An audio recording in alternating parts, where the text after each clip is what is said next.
whose great success is that he has the knack of creating success in others. Out of a tiny gym in a tough Sydney suburb, he's turned street kids into world champions. He's Johnny Lewis, and he's here. Johnny, you once said that your relationship with boxing was a genuine love affair. Can you explain that? Well, I think it was something that I loved what I was doing. I think that the people that are in the sport, they make the sport, and it's a bonus if you can really love every aspect of it all, and I certainly did that. Now, how does your wife feel about that you're giving all your love to this sport?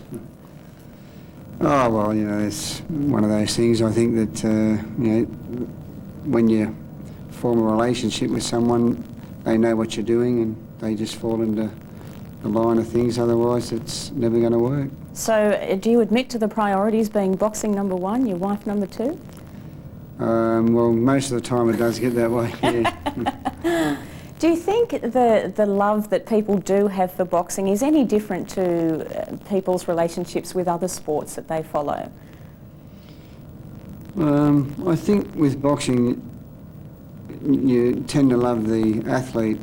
You really admire them so much because it is a one-on-one situation. It's not that when they're tired they can get someone to throw a few punches for them or take a few punches. It's really a one-on-one situation, and usually if it's out of the hand of the judges, the best man will win.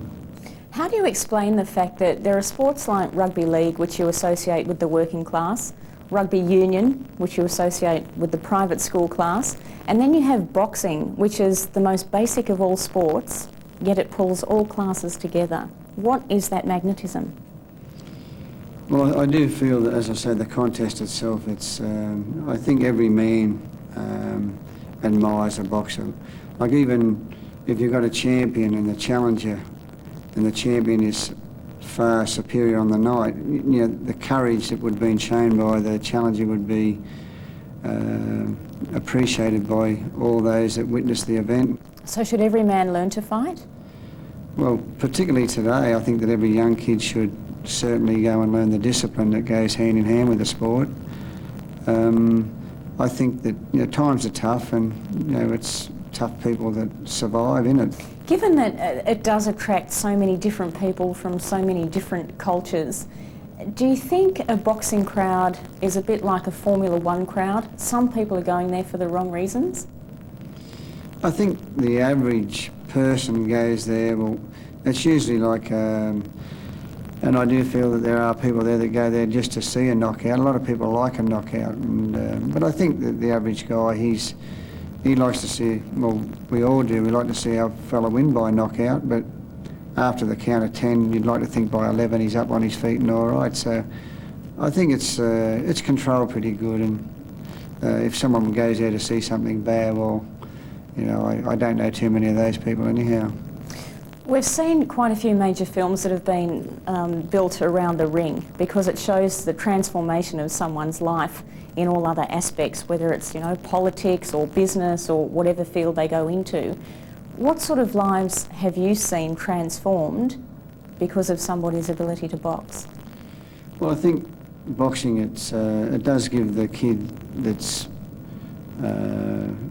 never going to be a rocket scientist or a heart surgeon, with a lot of hard work they can amount to something and be successful in life, and it's there for anyone. You've certainly got to have the ability. There's for every one success there's a 1,000 failures, so to speak. So how much work have you done with kids that basically you've attracted from the streets coming through the gym that you work at? Well, a larger percentage of the kids would certainly would fit that category. Like when you say, like, they talk about street kids and that, but these kids have, you know, got parents that love them, but they're just battling, and so it just comes back to that old saying of giving somebody a go and seeing whether they can take that opportunity. Well, but they control that themselves. Like, it's I do feel that in boxing, if you take every chance that's there in front of you, and and you look after that chance that you've got, and you've certainly got to be, as I said earlier, back with the ability, well then, there's a great lifestyle for you. You've been associated with all sorts of world champions, from Jeff Harding to Costa Sue, even Aussie Joe Budner.